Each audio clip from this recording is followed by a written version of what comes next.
Hello and welcome to Educare Coaching Academy for another video. This video, in this video I am going to explain about class 2 of chapter 1, accounting for not-for-profit organizations.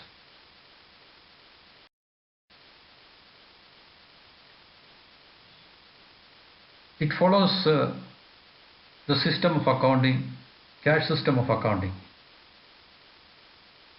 Cash system of accounting means another system.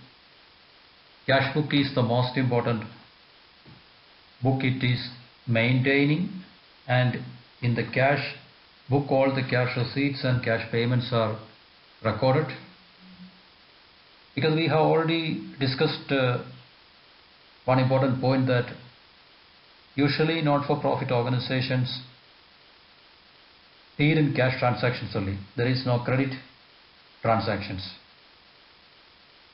Therefore, cash book is very much important, because all the transactions, even though there are credit transactions, there is a very much significant need for maintaining cash book, because a lot of cash transactions happen not only in not-for-profit organizations but in each and every type of business organizations. Cash transactions happens in significant volume, in a very large number. So the importance of cash book is very much. So here also, in the case of not-for-profit organizations, they maintain cash book as their most important book of account. So in it, all the cash receipts and payments are recorded in a chronological or methodical manner, that is in a date-based manner. As and when it occurs, each and every transaction is recorded in the cash book. Then another book called memorandum book. It is maintained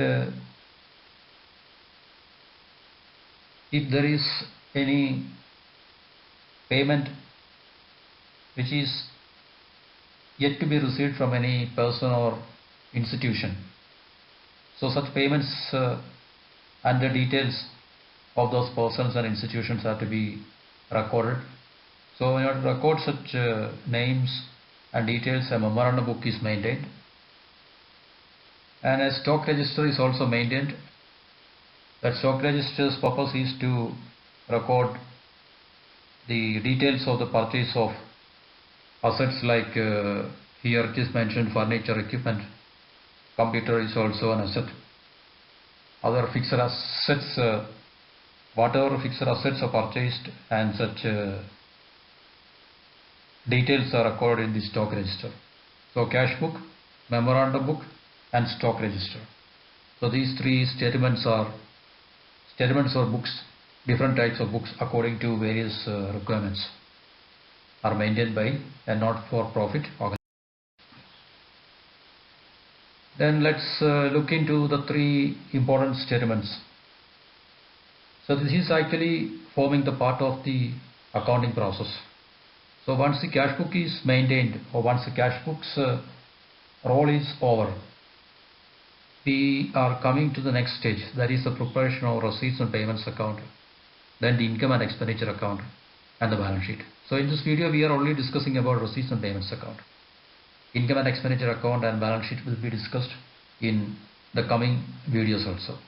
So here we can look into the details for receipts account. So first we are going to see what are its the meaning of how we can describe receipts and payments account. So it is nothing but in short we can say it's a summary. It's a summary of the cash book. So whatever items appear in the cash book in detail, we summarize those details, we summarize those transactions, we summarize those receipts, we summarize those payments, and we record it in the receipts. We record it in a form which is called receipts and payments account. So it is a classified and grouped summary of all the cash receipts and cash payments. Classify means you have to classify whether it is a receipt or payment, whether it is what kind of expenditure, what nature of expenditure it is. So if it is a cash receipt, if it is a cash payment, it is to be recorded in the receipts and payments account, and it is to be grouped, because there are lot of different expenditures and lot of different receipts can happen. So they are to be grouped. A certain kind of expenditure in a certain group and certain kind of receipts in certain groups.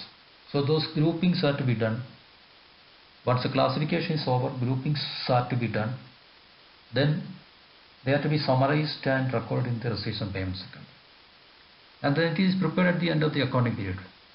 Not daily or not regularly, but usually at the end of the accounting period or accounting year. And just like what we are doing in the cash book, all the receipts are debited and all the payments are credited, because it is a summary of cash transactions. So similarly here, all the cash receipts are debited and cash payments are credited.